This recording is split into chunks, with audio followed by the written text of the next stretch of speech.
Notice of motion number 1. Ms Webb to move that environmental standards for Tasmanian marine finfish farming 2023 made under section 96Q of the Environmental Management and Pollution Control Act 1994 be disallowed in accordance with the provisions of section 96T of the Environmental Management and Pollution Control Act 1994. The Honourable Member for Nelson.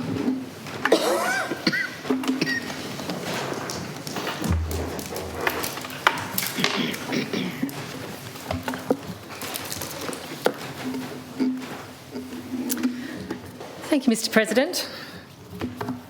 I rise to speak in support of the motion today standing in my name, that is that the environmental standards be disallowed, as just stated. This motion is a pretty straightforward one. It seeks to disallow the environmental standards for Tasmanian marine finfish farming 2023, which I will henceforth refer to as the environmental standards. I'm moving this disallowance, in short, not because a set of robust world's best practice environmental standards for the finfish farming industry in Tasmania is not needed, it most certainly is, but because these tabled standards fall so far short of what is needed and deserved by our state.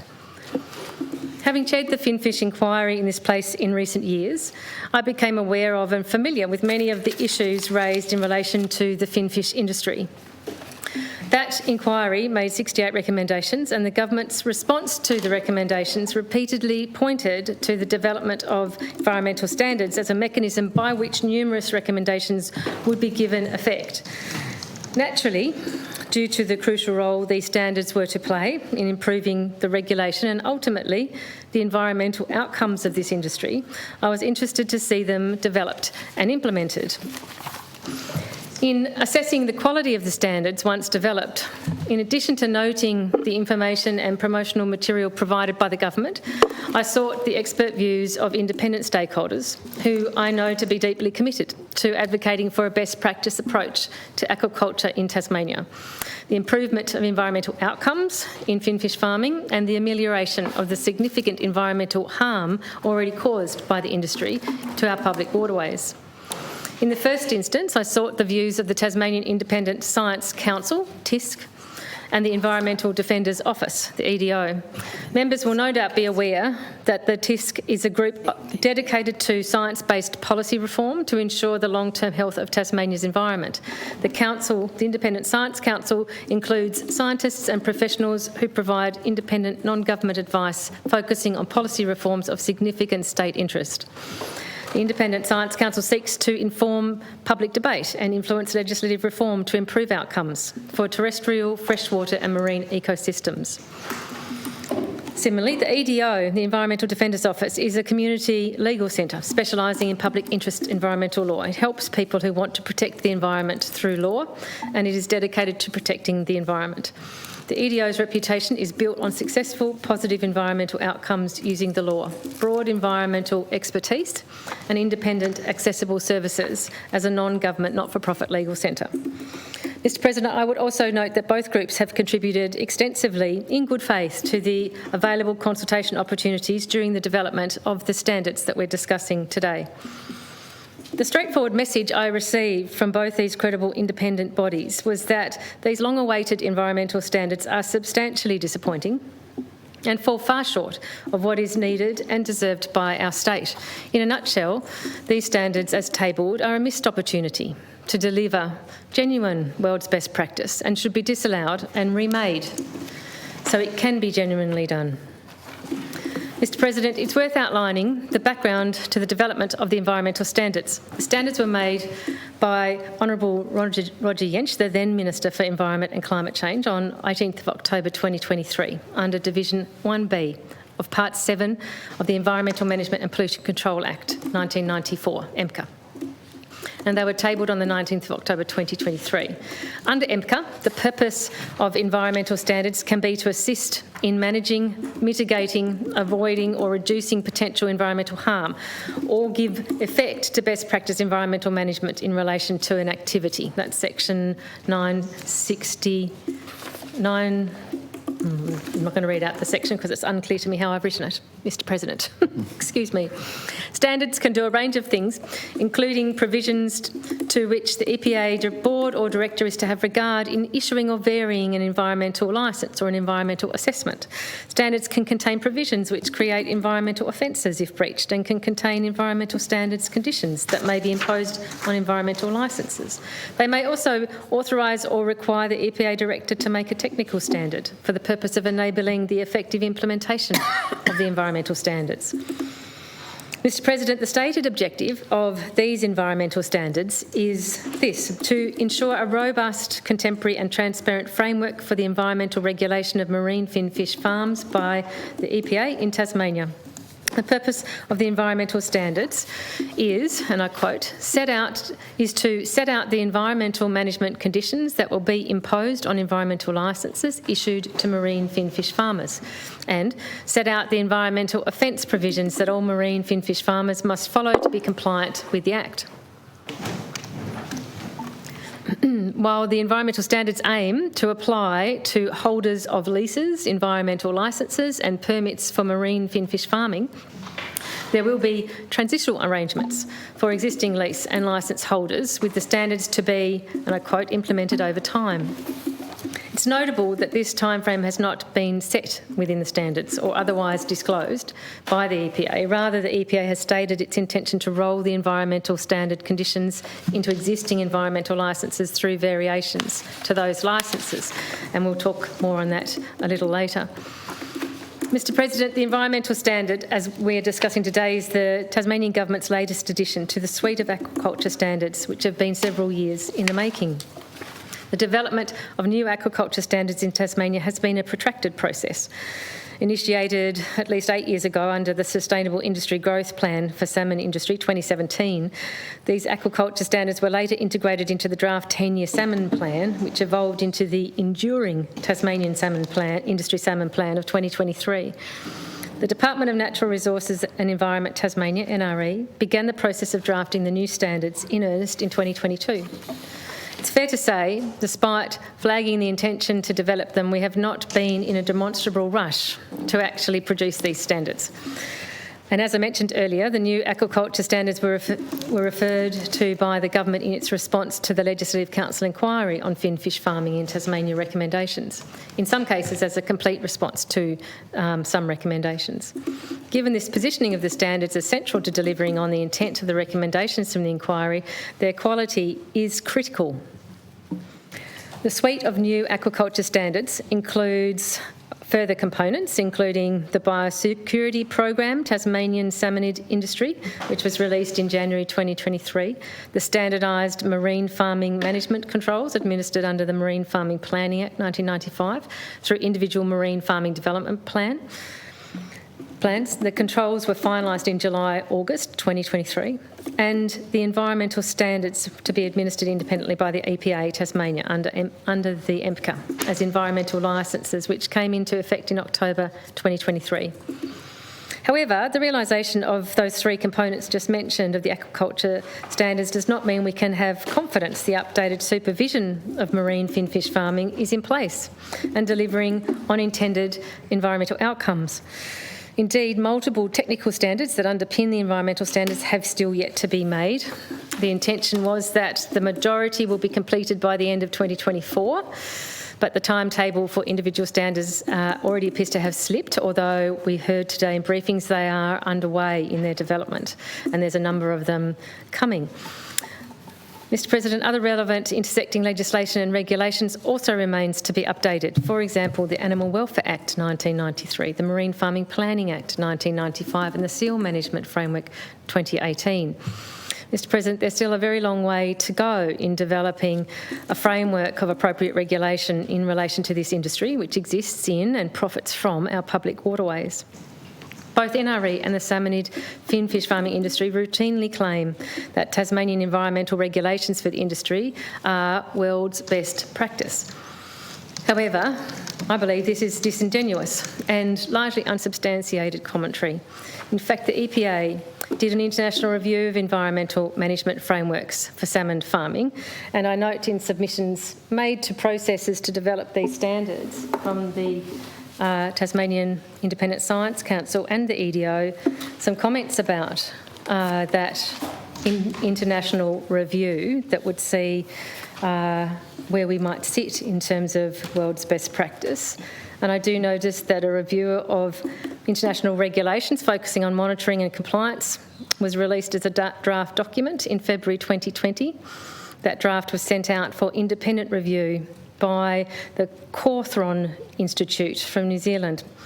And that was the EPA requesting that independent review from the Cawthron Institute. And the EPA then released a final version of that international review 2 years later in July 2022.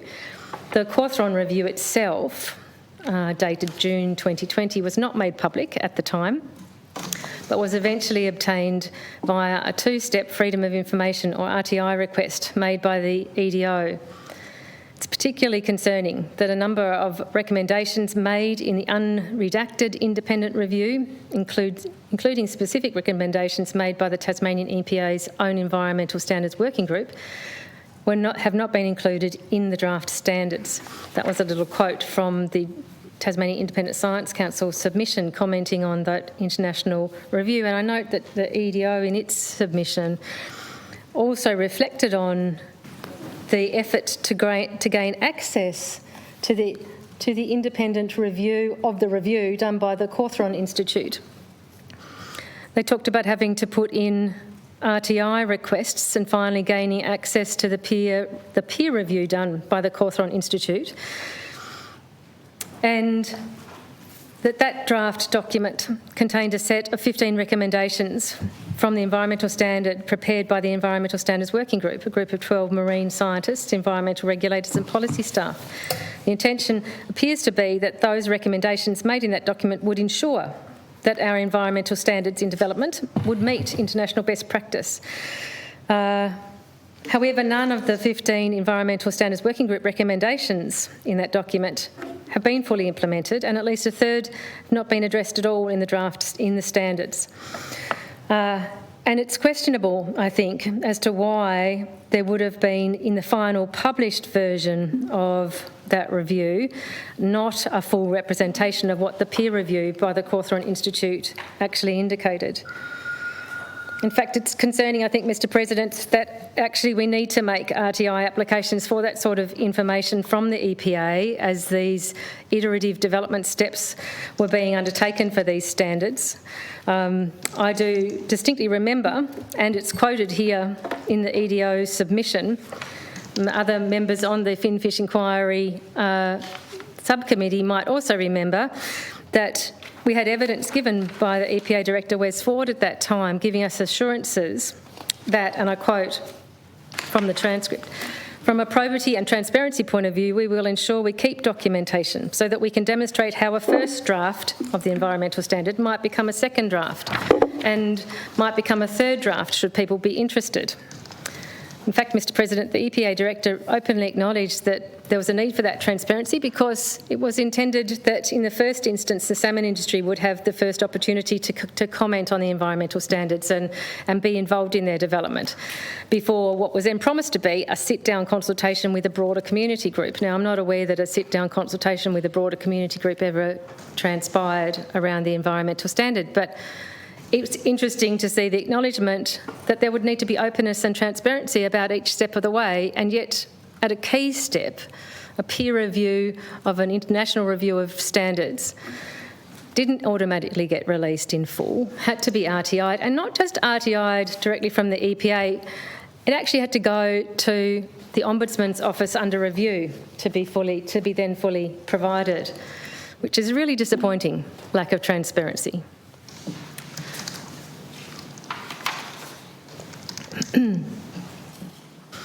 So that final document that was publicly released at the time around that international review provided a raft of examples where the Tasmanian standards, including monitoring, evaluating and reporting, could be improved upon could be improved to world's best practice. In fact, rather than make improvements to the standards based on clearly identified opportunities for improvement, the document obtained through RTI goes further to reveal that the EPA Tasmania actually removed recommendations from their own Environmental Standard Working Group from that final document. Mr. President, The development of these environmental standards has been questionable in some aspects from the start, and that's not to undercut the huge amount of work being undertaken to develop them. It's a huge piece of work, and many people in the community engaged with it at every opportunity in good faith, and many of those working on it would have been engaged in the same way, absolutely. But we fell short here, and I think that's part of the problem why we find ourselves with contention over the finished product that we've got tabled before us. Because the standards fall short in achieving world's best practice management, a benchmark that leading salmon farming nations like Norway, Scotland, New Zealand and Canada strive for explicitly through a comprehensive and evidence-based regulations. Instead of a complete regulatory overhaul here, Tasmania has opted instead for an iterative approach, revising existing management conditions for marine finfish farming imposed under existing marine farming leases, marine farming licences, marine farming development plans and environmental licences, rather than creating a coherent, comprehensive framework and applying it. This iterative approach to setting standards further contributes to the already complex web of regulation for salmon farming.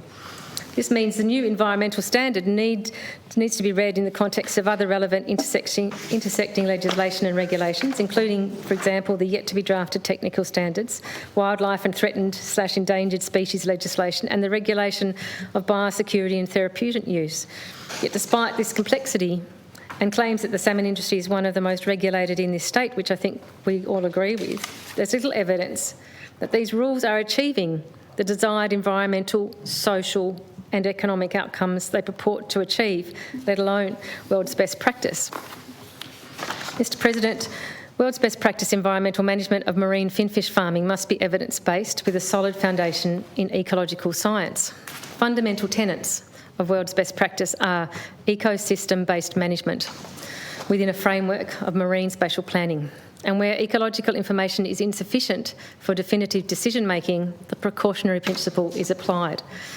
These tenets were reflected in submissions to the Legislative Council inquiry on finfish farming and in the inquiry's recommendations. Long-established research, both in Australia and internationally, has proven the benefits of ecosystem-based management, which has been defined by some researchers as balancing human activities and environmental stewardship in a multiple-use context. Ecosystem-based management has been endorsed by the Aquaculture Service of the United Nations Food and Agriculture Organisation, the FAO, through its ecosystem approach to aquaculture. The FAO's ecosystem approach to aquaculture is this. It's, and I quote, a strategy for the integration of the activity within the wider ecosystem in such a way that it promotes sustainable development, equity and resilience of interlinked social and ecological systems. Countries that lead the world in the salmonid aquaculture environmental management, and in saying that, I'm referring here to Norway, Scotland, New Zealand and Canada, have all embraced ecosystem-based management as the cornerstone of their environmental regulation of marine finfish farming.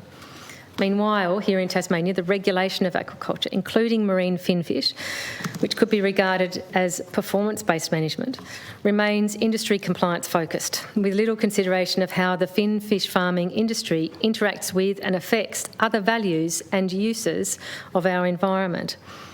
Mr President, a close examination of the diverse elements of Tasmanian aquaculture regulations and policies shows that it is hollow and sector-based with no comprehensive overarching framework.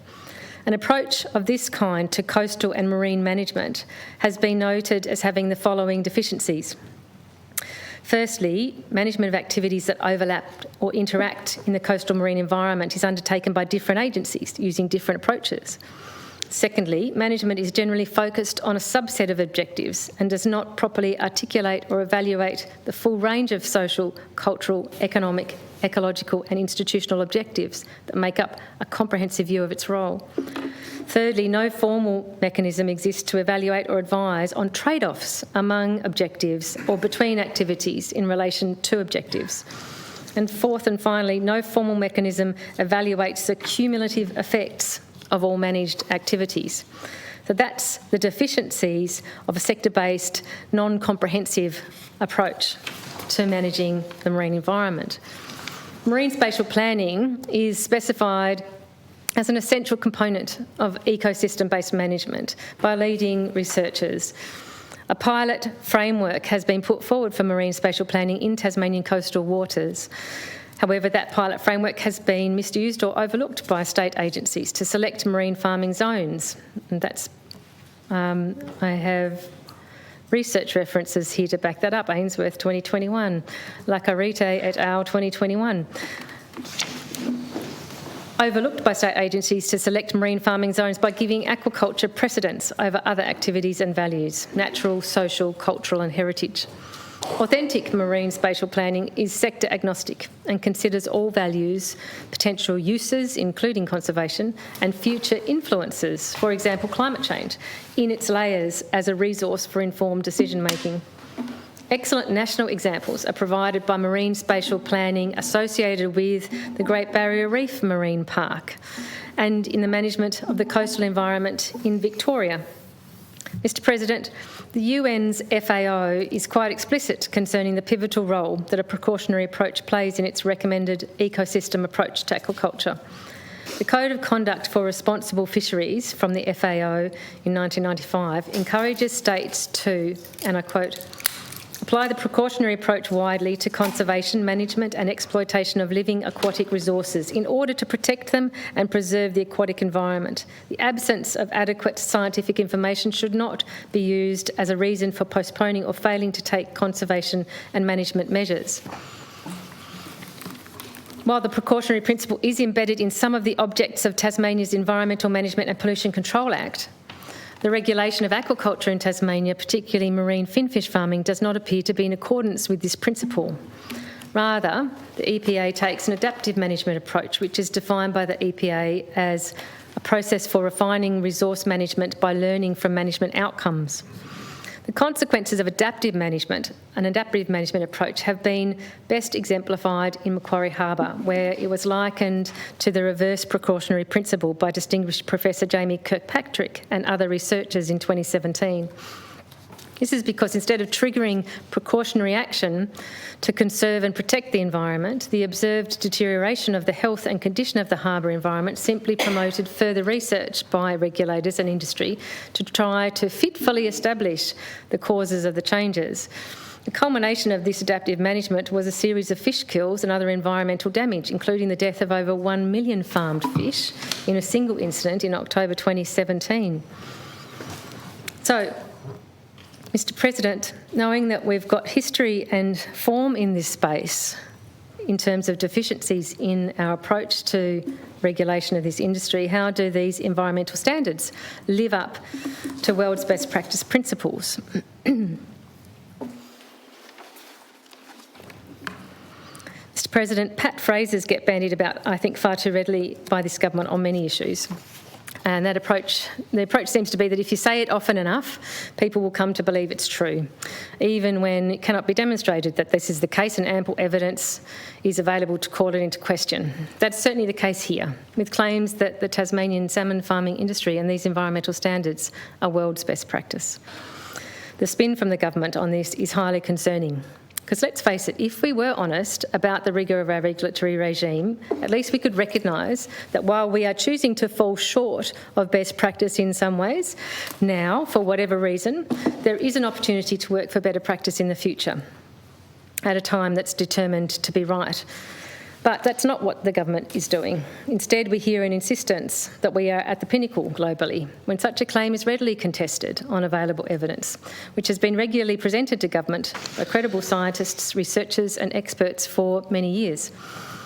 Mr. President, let's delve into that a little more, because concerningly, the environmental standards fail to achieve world's best practice in a range of ways, and I'm going to detail 9. I'll run through those now. 1. Too much discretion is given to the EPA Director. 2, they are insufficiently transparent and do not provide accountability. 3, regulation of stocking and production is inadequate. 4, baseline environmental assessments and broad-scale environmental monitoring programs are not fit for purpose. 5, therapeutic management is deficient. 6, light attenuation and noise management fail to consider wildlife. And 7, public reporting of mortalities and escapes is not obligatory. 8, deferred technical standards mean uncertain ecological standards and environmental monitoring. And 9, seabed clearance of net pens is not enough. For the purposes, Mr President, of the public record, and for the benefit of members here today, I'm going to go into a little more detail in each of those 9 key areas. Firstly, Mr President, we fall short of best practice in the fact that under these standards, too much discretion is given to the EPA Director. This perpetuates previous regulation of marine finfish farming in Tasmania, and we see again far too many aspects of the environmental standards are at the discretion of the EPA Director to involve determinations by the Director. This pervasive influence has several negative consequences. Although a range of new or improved standards might aspire to the world's best practice, they will fall short because the EPA Director has the discretion to not apply them rigorously or even at all. These discretionary powers are not consistent with world's best practice, as there's no clear scientific basis or policy principles by which the Director is to undertake these tasks. While the unguided discretion of the EPA Director is provided for throughout the environmental standards, see, for example, Part 2 of the environmental standard provides the Director with the powers to specify reference conditions, reference sites, environmental indicators, compliance sites, the design and operation of the broad-scale environmental monitoring program, and the setting of investigative trigger values for water quality. And the problems with this approach is best demonstrated by taking a few key examples. Let's look at water quality investigative trigger values. Take the power to set those water quality investigative trigger values, ITVs, in Part 2, Division 5, for example. While the inclusion of ITVs is an improvement on the previous draft of the environmental standards and something recommended by the EPA's own experts, it seems the environmental standards have left how these values will be developed and operated at the EPA Director's discretion through the development of subsequent technical standards. This is important because these values will play a key role in safeguarding identified protected environmental values within that regional area and protecting marine finfish farming activities in that regional area from adverse changes in water quality arising from adjacent land-based activities or other activities in the regional area. That's all quoted. However, despite being referenced in the environmental standards, currently there are no protected environmental values formally set for coastal and marine waters under the state policy on water quality management. There are only interim/default ones. This is contrary to clause 10.6 of the state policy on water quality management. The EPA board has also not formally set clear and enforceable water quality guidelines for coasts and marine waters, from which water quality objectives for those waterways should be derived, for marine and coastal waters or any waters for that matter. Again, only so named default guideline values have been published by the EPA. It's not clear whether these default guidelines have ever been formally reviewed or endorsed by the EPA board. In the absence of these critical policy documents, what will be the basis for the Director's decisions for setting the ITVs? How will the ITVs be consistent with the state policy? Disappointingly, the so-called response framework, where the ITVs have been exceeded in clause 13.2 of the environmental standards, is left to as yet undrafted technical standards. Finally, it's unclear how the water quality investigative trigger values will contribute to the setting of emissions limits, like total permissible dissolved nitrogen outputs. This is important as the state policy on water quality management requires that water quality objectives are not compromised by the release of point source or diffuse source pollution. A further example, many of the clauses of the environmental standards say that the EPA Director is to do something. This phrase is discretionary and not mandatory. See Act Interpretation Act 1931, Section 10A, B, and EMPCA Section 9609, and it gives the EPA Director far too much leeway. This has important implications for such issues as the setting of total permissible dissolved nitrogen output, TPNDNO, which is the pollution limits for finfish farms, in which the Director does under clause 25.1. Without using the term must, there is no obligation EPA Director to impose limits on total nitrogen pollution, which is plainly unsatisfactory and not in keeping with world's best practice. The application of environmental standards to existing marine finfish farms is another area to discuss here. As I mentioned at the outset, the environmental standards aim to apply to holders of leases, environmental licences and permits for marine finfish farming. There will be transitional arrangements for existing lease and licence holders with standards to be implemented over time. The timeframe for this transition has not been set within the standards or otherwise disclosed by the EPA. Rather, the EPA has stated its intention to roll the environmental standard conditions into existing environmental licences through variations.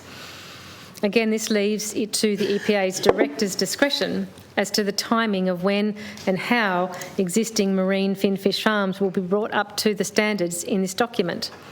This has huge implications when considering that some marine farms are currently located in shallow, poorly flushing bays unsuitable for the industry, and given many farms now use very outdated practices such as cages only 1 metre above the seabed. Mr President, world's best practice dictates that the setting of qualitative and quantitative environmental management measures for salmon farms should be the responsibility of an independent panel of scientific experts, as must be the interpretation of the monitoring results.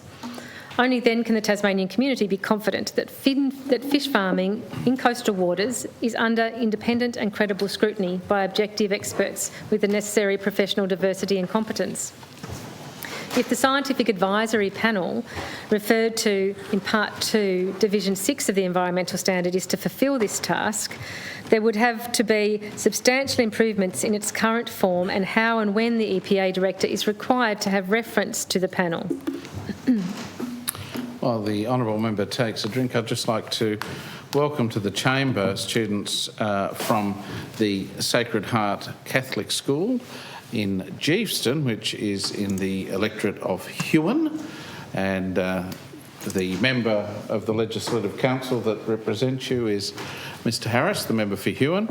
Currently we're debating a motion around regulations with fin fishing, and the honourable member for Nelson has brought this to the chamber, and we'll go through the day with honourable members debating around that issue, and then at the end of that we'll take a vote and move on to our next order of the day.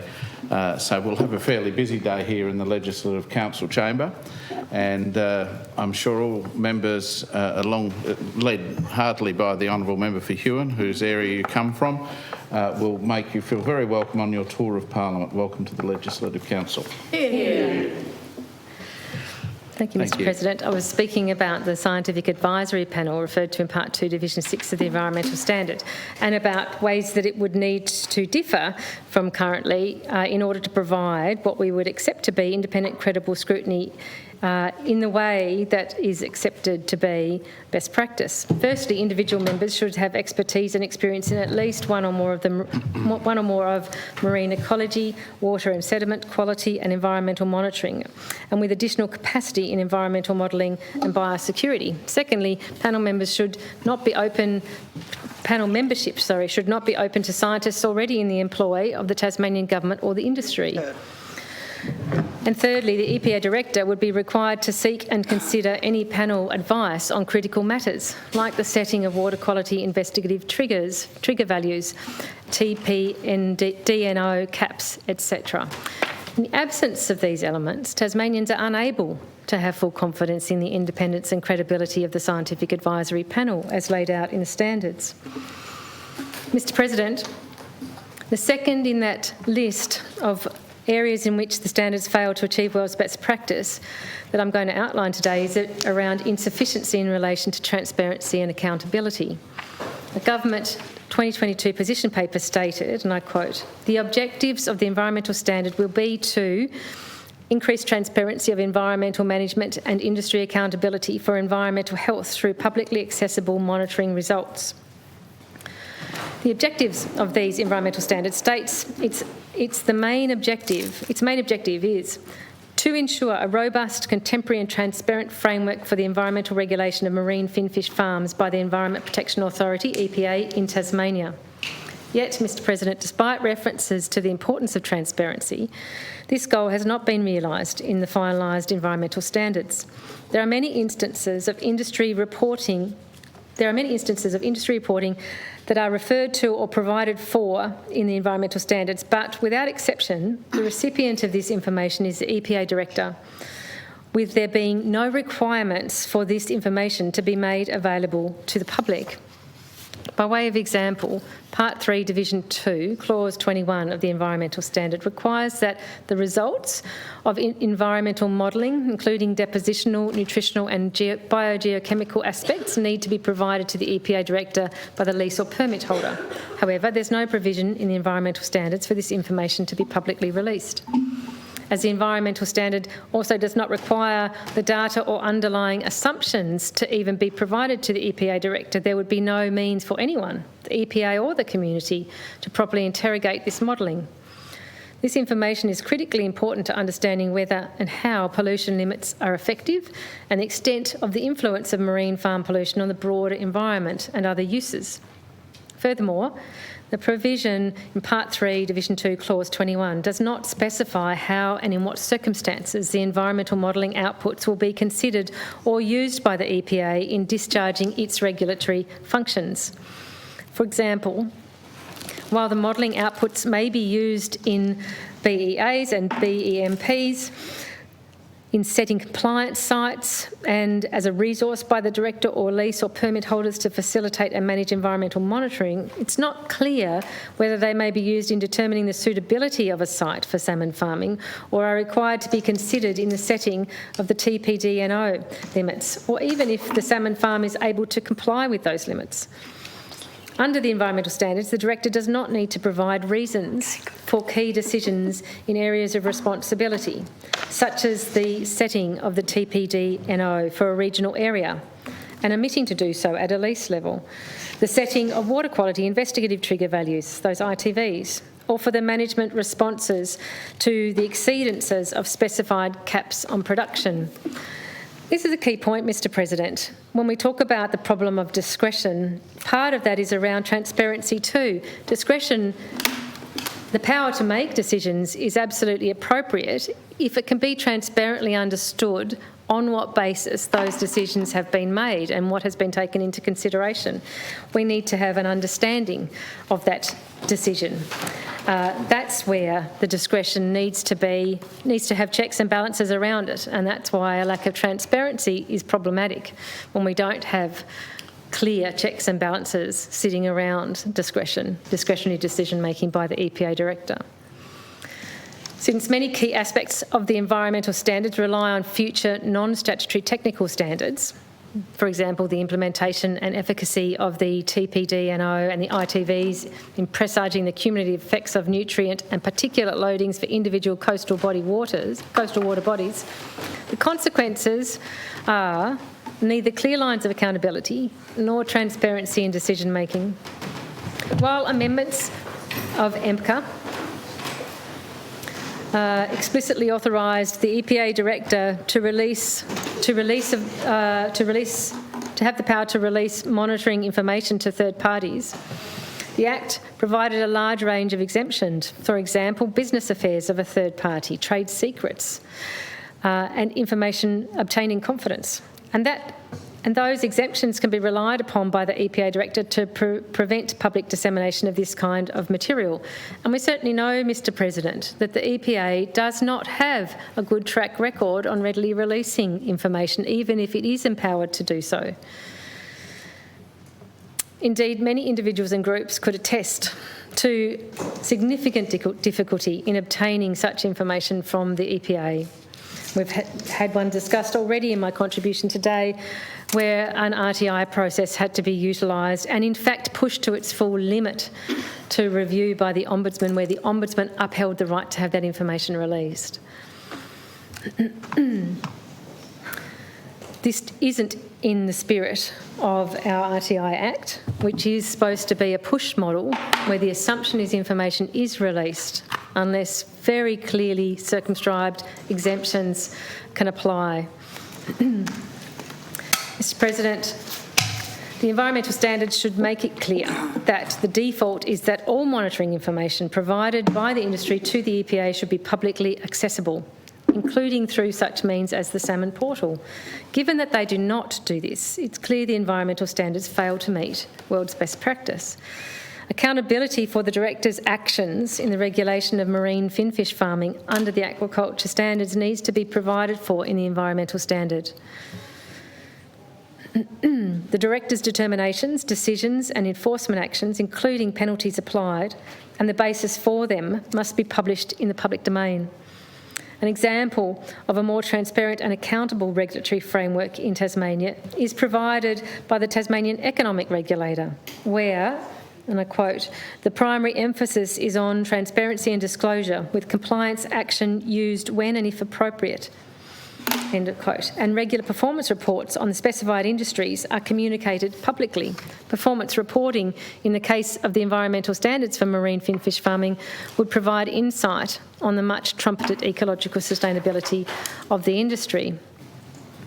And in fact, I would think that this sort of transparency and required disclosure, rather than discretionary disclosure, is even more important in relation to the industry in this state now that we no longer have ASIC annual reports because of the foreign ownership status of the companies that are farming in our public waterways.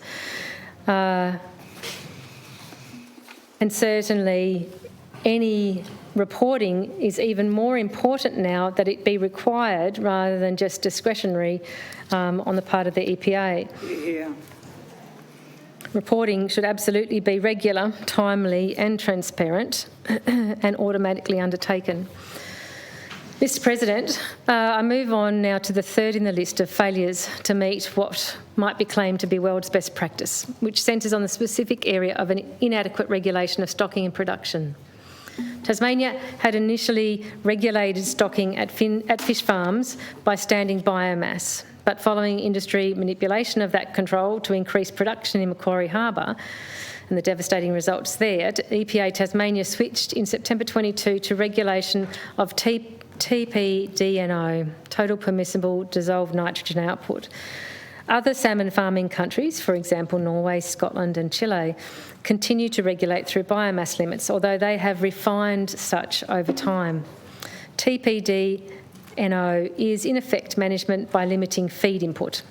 Its mode of application has been detailed, but information on its calculation is scant and its relation to the latest science is opaque. For instance, dissolved nitrogen is ascribed to dissolved inorganic nitrogen. The latter would be an underestimate in not including bioavailable organic nitrogen. TPDNO is a blunt regulatory tool, Mr President, according to many in the field. Its rationale might be that nitrogen is a limiting nutrient in coastal marine waters and could function as a predictor of eutrophic production. However, it does not represent the full spectrum of environmental pollution that results from the open cage farming of salmonids, or how it will impinge on the ecological functioning of a particular water body. For example, in an ecosystem susceptible to the drawdown of dissolved oxygen, respiration of carbon originating in fish feed by the farm fish themselves and of organic matter from either fish excretion or eutrophic production by microbes in the water column and sediments becomes important as a sink for dissolved oxygen. TPDNO does not factor in pollution from sources not directly associated with farmed fish and their feeding, such as fuel oils, net cleaning detritus, antifoulants and plastic flotsam and jetsam. The imprecision of TPDNO caps is further compounded by determining the rolling 12-month limit for a region from industry operator estimates of feed and production levels. One aspect of Tasmanian salmon farming operations that has evolved over recent years is the growth in dimensions of net pens. Originally, the circular pens were 40 and 80 metres in circumference before industry standardised on 120 metres. This has now doubled to 240 metres circumference, increasing the net pen volume fourfold. for the same net depth, meaning much greater salmon biomass in each enclosure and much greater pollution footprint. The environmental standards are blind to the size of net pens and the biomass of farmed salmon. For these reasons, there's a strong case that both a TPD-NO determination and a biomass cap should be used in regulating marine finfish farms, where the latter potentially reflects non-fish production pollution and reinforces controls against harmful stocking densities. The recent research has demonstrated that a much more sophisticated methodology must be deployed to quantify the full dispersal of finfish farm waste in the marine environment. And there I'm pointing to research by Elvines et al. 2023. Mr President, fourth on the list of reasons why the environmental standards cannot be claimed to be world's best practice focuses on defective baseline environmental assessments, BEAs, and broad-scale environmental monitoring programs, BEMPs. BEAs and BEMPs in current Tasmanian regulation of marine fish farming are not fit for purpose and certainly not up to world's best practice.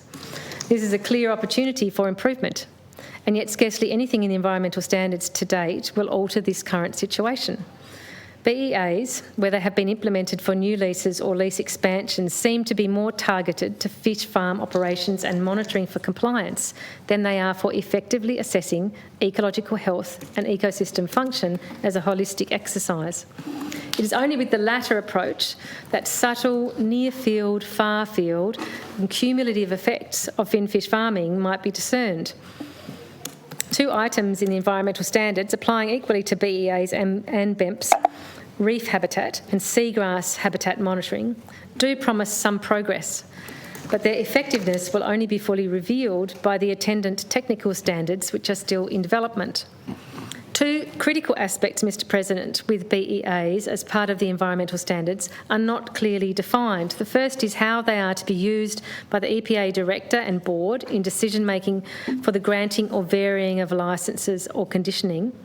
And secondly, whether they will be made fully publicly available and should be incorporated in larger scale environmental assessments and should be, yes, for example, in Tasmania's State of the Environment reporting processes. As to the first of those, an earlier draft of the environmental standards provided that BEAs must be considered in EPA board and director decisions for granting and varying environmental licences. See Part 3, Division 1 of that earlier draft. However, in the environmental standards as made, this requirement is not replicated, and there is a question as to why. Additionally, Mr President, if BEAs are not required to be undertaken for variations to environmental licences arising from proposed expansions of marine finfish farms, it potentially allows existing marine farms without any existing baseline studies to expand with no further detailed assessment or analysis, which is clearly unsatisfactory, given these decisions are usually made by the Director alone with no third-party comment or appeals. Aquaculture operations require ongoing environmental monitoring for both the well-being of the farmed species and also the protection of the surrounding natural habitats and ecosystems. Some measurements contribute to both requirements, for example, dissolved oxygen and ammonia concentrations in waters. However, monitoring off-farm, broadly demarcated as beyond the 35 metres of fish farm lease boundaries in Tasmanian marine farming legislation, needs to be more diverse and extensive to discern harm to either or both of the ambient environment and aquatic biodiversity. BEMPs are the provisions implemented in Tasmania for long-term monitoring of marine farming zones around the state. And we can see Aquanal 2022 for operational details of that. Despite their good intent and original pioneering position, BEMPs now fall short in safeguarding the coastal environment. They fail to deliver in the following ways: inadequate baseline surveys, BEAs or alternatives, the lack of comprehensiveness or unsuitability in parameters measured, insufficient frequency of measurement, poor aerial coverage, ineffective integration of data and incomplete transparency for results. International expert reviews of BEMPs undertaken in Tasmania have made a series of recommendations to overcome the shortcomings. They are yet to be fully implemented, Mr President. Some pivotal BEMP deficiencies were revealed in a recent project by Ross et al. 2021 to improve understanding of the complexities of environmental interactions of salmon farming. Greater specificity and robustness are required with terminology used with BEMPS, their assessment and their application. For example, the use of the term unacceptable in conditions at 35-metre compliance boundaries. Sparse, discrete measurements of water quality parameters are often useful only for spot compliance at a point in time for ammonia determined as a total ammoniacal nitrogen, TAN. Ephemeral water quality measurements need to be incorporated into dispersal models, that is, biogeochemical or ecological models, to effectively interpolate in time and space over a finfish farming zone and its environs, and also to extrapolate in scenario testing. Ross and colleagues in 2021 found that sediment/benthic evaluation do still provide a reasonable understanding of the local scale environmental conditions, impact and recovery, but identified there was still scope for improvements. Standout recommendations from that work were environmental standards should focus on change relative to baseline and reference conditions rather than rely on fixed parameter ranges. And I quote again, it is important to note that determining causality will ultimately rely on a weight of evidence approach based on detailed understanding of the local environment, the broader regional and global pressures. They also, again, reiterate the importance of an ecosystem approach to aquaculture. Mr President, it is crucial too for integrity that the specified 5-yearly reviews of BEMPS are carried out by a recognised scientific research institution that is fully and certifiably independent of industry and agency regulators, and their review report is presented in its entirety in the public domain.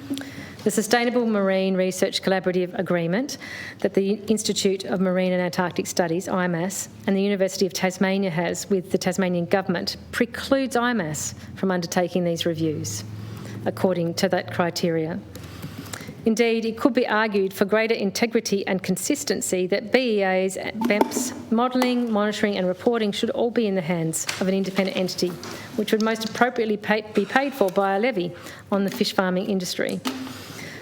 For all of these reasons, the environmental standards requirements for BEAs and BEMPs fail to meet the world's best practice. While technical standards for BEAs and BEMPs may address some of these problems, there is no guarantee that they will at this point in time.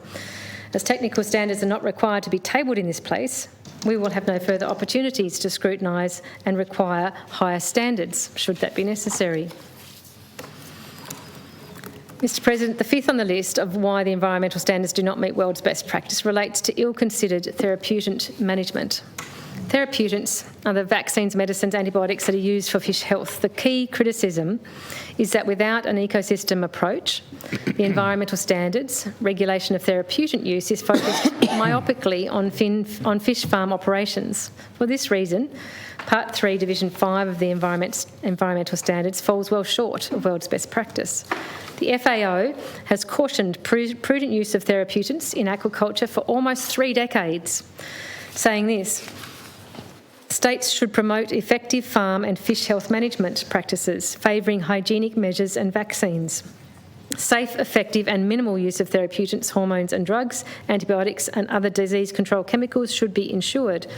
A subsequent FAO technical paper detailed the responsible use of antibiotics in aquaculture. It includes directives against prophylactic and growth promotion use, while encouraging immunisation programs and hygienic conditions, and specifying strict licensing of antibiotics and surveillance in farmed fish and off-farm to evaluate microbial resistance. International attention is on minimising therapeutic administration, only using such in direct circumstances and keeping meticulous open records of their use while being attuned to their potential effects in the receiving environment. The practice in Tasmania, Mr President, does not appear to match these aims, with the use of antibiotics on fish farms spilling over into neighbouring environments, including native fish, as shown by Aquanel in 2023, and reports on antibiotic use were attempted to be withheld from the public on the grounds of commercial inconfidence. Mr President, we are up to number 6 on the list of reasons why these environmental standards are not world's best practice and can't claim to be so. And here we are talking about substandard light attenuation and noise management. Those members who undertook the FinFish inquiry heard in detail about the problems with light and noise disturbance caused by fish farms. It was actually some of the most heartbreaking evidence we heard from people who were suffering intensive physical and psychological harm as a result of noise and lights generated by fish farms in proximity to their homes. The FinFish inquiry had specific recommendations relating to addressing these issues, and it's true, these environmental standards do adopt new and improved elements of light attenuation and noise management. It's a positive inclusion in these standards. However, it's regrettable that these have not included protections for wildlife in the vicinity of fish farms. Recent research has amply catalogued the harmful effects of artificial light at night and management procedures to ameliorate them. And even local research, even a local research example on that being from Easton et al. In 2024, this year. A wealth of scientific information is also available on the sources and effects of marine noise pollution, along with the means to characterise and manage it effectively. There's extensive research on those with numerous references here in my notes, Mr President. The Government of Canada is signposting world's best practice in developing a national ocean noise strategy. The emphasis is on marine life.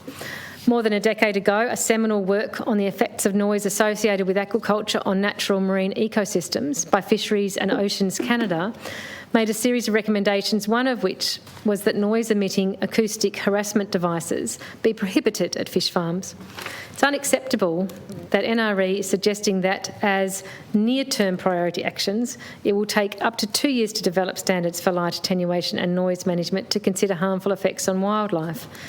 Using the rich scientific information on the topics, EPA Tasmania should adopt precautionary interim standards to require management plans for light attenuation and noise to prescribe active steps to minimise the impacts of both. These could then be updated once the NRE technical standards are finally developed. Mr President, the 7th area in which these standards fall short of claiming world's best practice is on the reporting of finfish mortalities and escapes. Practicalities dictated briefly in the environmental standards around finfish mortalities might be reasonable, but what is not reasonable is the complete lack of stipulation that reports to the EPA Director must also be communicated publicly, each and every one. In the haphazard Tasmanian regulation of marine finfish farming, the fish escapes are covered by the standardised management controls despite being an environmental issue. They should be included in the environmental standards. In other salmonid farming countries, an obligation exists to capture escapees. For example, in Canada, commercial fishers and tribal communities are contracted to do this.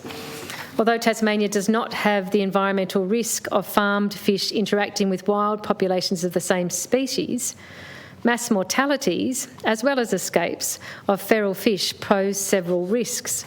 Farmed fish can carry disease, antibiotics and other therapeutics, and even contaminants from fish feed, such as metals and hormones. The Tasmanian community is entitled to know the scale of these attendant risks and of the wastage, and that safe means of disposal were used in the case of mortalities. These environmental standards are simply not good enough on this front. What is the justification for falling short? Mr President, I'll touch briefly on the 8th area identified as not measuring up to a claim of best practice, and that's the uncertainty that remains in relation to ecological standards and environmental monitoring. This section of the Environmental Standards, Part 4, Division 2, provides the framework for the application of the standards, as well as some relevant definitions. However, without the underpinning technical standards that await development, it is not possible to make a rigorous evaluation of ecological standards and environmental monitoring. What is clear, though, is that if the technical standards are to perpetuate the de facto predecessors, they cannot result in world's best practice. Mr President, that brings me to the 9th on the list of reasons that we cannot claim world's best practice with these standards, which is on the insufficient water depth beneath finfish pens. There are specified exemptions in Part 4, Division 1 that allow existing leases in the Doncaster Channel, Macquarie Harbour and elsewhere that have licences issued prior to the 18th of October 2023 to continue to produce fish with only 1 metre separation of their cages from the seabed. This cannot claim to be anything near world's best practice. Indeed, it is likely the worst example. In fact, even the 5 metre clearance from the seabed for farms regulated after 18 October 2023 is far from ideal.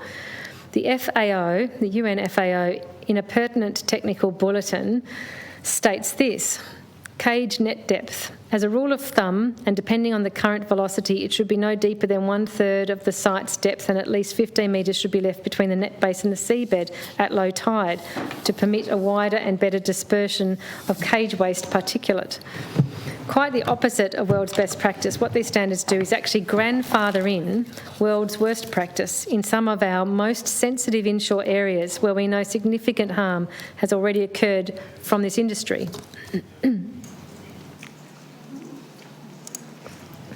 Mr. President, in summary, broadly, the environmental standards as part of the aquaculture standards for Tasmania fail to achieve world's best practice at multiple levels, principally because they do not contribute to ecosystem-based management.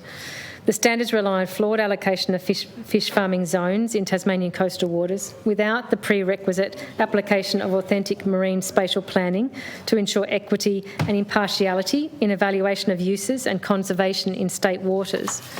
The precautionary principle has been substituted in practice by the substandard version of adaptive management. More specifically, Mr. President, the effectiveness of the environmental standards is diluted by excessive discretions and determinations embedded for the EPA director and exacerbated further by a plethora of imprecise and ill-defined terms. Sufficient transparency and accountability are not provided for environmental monitoring or reporting on evaluations, decisions and other actions of the EPA director. Regulation of stocking and production of farmed fish is inadequately comprehensive and verifiable. Total permissible dissolved nitrogen output is a blunt instrument that fails to cover the full sweep of impact on the environment. Baseline environmental assessments and broad-scale environmental monitoring programs are not fit for purpose because they are overly reliant on compliance instead of a holistic evaluation of the ecosystems in which aquaculture is situated. It is essential that existing operations, some of which have expanded vastly over recent years, are subject under the environmental standards to the same level of scrutiny and regulation as new leases, not quietly grandfathered in. At all stages of environmental assessment and reporting, the standards fail to stipulate that demonstrably independent experts must fulfil these roles. Therapeutic management needs to be raised from administrative compliance to international best practice with licensing of all therapeutics, close monitoring of antibiotic resistance and other environmental effects. Light attenuation and noise management fail to consider effects on wildlife, and measures to resolve these emissions are required forthwith.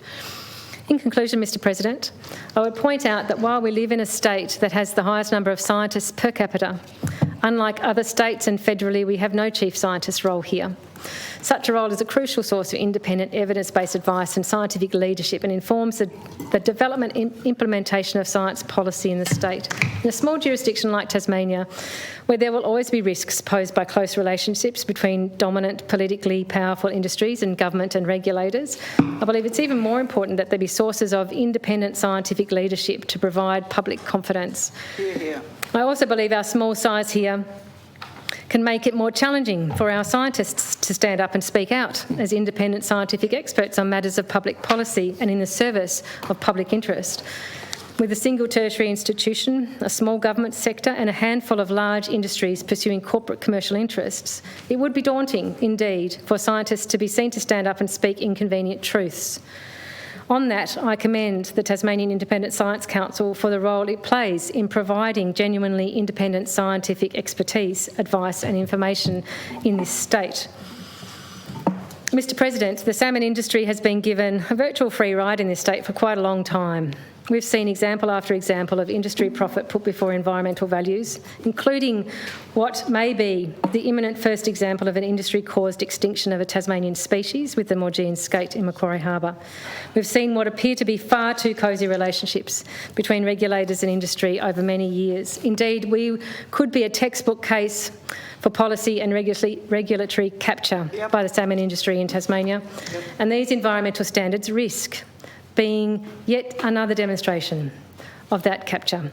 Mr President, I'm moving this disallowance motion in the passionate hope that for once we might put public interest first when it comes to regulating the salmon industry in this state, that we might put the protection and preservation of our precious public waterways first, instead of bowing to multinational foreign-owned industry demands in the pursuit of ever greater profits leaving our shores. This motion is a heartfelt effort to actually be genuine and accurate when we describe the regulatory framework for the salmon industry here as world's best practice, instead of wielding that label erroneously to gaslight the Tasmanian community and sell out our public waterways and the Tasmanian way of life supported by those waterways. This disallowance motion is a simple message to the Tasmanian government. Do better. You can do better. You should do better. And the Tasmanian people and the Tasmanian environment deserve nothing less than that. I commend this motion to the House.